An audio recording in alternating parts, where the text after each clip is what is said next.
Was in Baltimore the most fierce. You don't murder that many people without enjoying it, without getting some sort of satisfaction. He was a dangerous little guy, man. He was a very dangerous guy. It was early this morning when police were called to the Murphy homes. They found an apartment ransacked. Blood was everywhere. They found 3 people stabbed. That's a clip from the new documentary streaming on Prime entitled Marlo, a gripping documentary that explores one of TV's most iconic crime figures, the life, the legacy, and controversy surrounding the man many believe inspired The Wire's coldest kingpin, told through the voices of Marlo, who spent 37 years behind bars. In the words of law enforcement, family, and those who lived the story from both sides. The feature, yet again, now streaming on Amazon Prime. Today, we're joined with, well, let's just say, the stars of the show. Yes, I'm making reference to none other than that man right there. Yes, Marlo Stanfield, the real man behind the infamous character from The Wire. And, of course, can't forget about Azalea Frazier. She is the supervising producer of the Marlo documentary. Guys, I got to say, welcome to the show. So glad that you came this morning. Thank you so much for having us. I'm at a loss for words. Let me start by saying that I watched that trailer, gosh, at least 4 or 5 times. And first of all, I was somewhat embarrassed because I did not know the true history behind it all. And that's why I love this, because it sheds a different light and a new light, if you will, on what we call the real Marlo. Do tell. Yeah, a lot of these things, lived in his head for 37 years because he was locked up during the whole time that The Wire and everything came out. But a lot of people don't know his story and how he grew up and sort of what shaped him. He struggled with illiteracy for most of his life, and it really shaped a lot of the decisions that you made, right? Yes. I couldn't read all the way up to the age of 26. That's when I started reading when I went to prison. 2 years after I was in prison, I started learning how to read with Hooked on Phonics. Mm-hmm. So it really, because of that, he made certain decisions and went down the road that he went. And we wanted to sort of tell the story of how that came about and also look at it from 2 sides, from his and also from one of the original detectives from the task force that actually locked him up.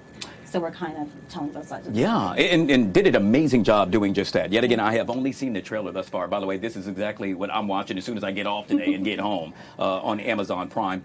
For you, at what point did you decide, you know what, this story needs to be told? You know what's funny? When we first took on this project, I actually Googled Marlo Stanfield to see what was out there, and it said the fictional character from The Wire. So most people have actually watched the entire installment of The Wire and don't know that this is a real man. Wow. True Baltimoreans know, but a lot of people, a lot of Wire fans really did not know his story. Marlo, obviously, when The Wire debuted and or premiered, you were behind bars. To see the success of that series, I got to ask, what were you thinking while in that position? And it was shining unlike any other. Be truthful, is it going to get me out? Really? Oh, really? Did you have the ability while it was airing to watch each episode? Nah, every time they played it, they sent me out to prisons. Really? Yes. Wow. They sent me out to prison, but I did see parts of it, Yeah. Yet again, this is a story that truly needs to be told, and I'm thinking about the time to which it was, or that it happened, and it now being told in a major way. For you, reliving this now, Marlo, meaning that obviously you did your time, and as many would say, justice has been served, but for you, it's reliving it all over again, is it not, knowing that this documentary is now flourishing? Yes, and it just gets me because I want to do better for the children. I don't want them to go down the road that I went through. I want them to learn how to read and everything, because that's what took me down that path for real. Not being able to read and not wanting people to know I couldn't read, and ashamed that I couldn't read, but I tried to read, but I just couldn't. Yeah. I'm thinking right now, Azalea, that I think we need a part 10 of The Wire. And I bring that up because that's yet again another story to be told. The change, the mindset that Marlo now has. Oh, there's so much that people don't know. They don't know about his family. He actually had sisters that were more brutal than he was. He actually was kind of the softie in the family in the beginning. Yeah. Wow. And they were the ones that kind of, bullied him, that and his school bullies, into, the person that he became. He was like, okay, I can't be good, I can't read, so I'm gonna be that. Yeah. Yet again, this is airing, or streaming, I should say, on Amazon Prime.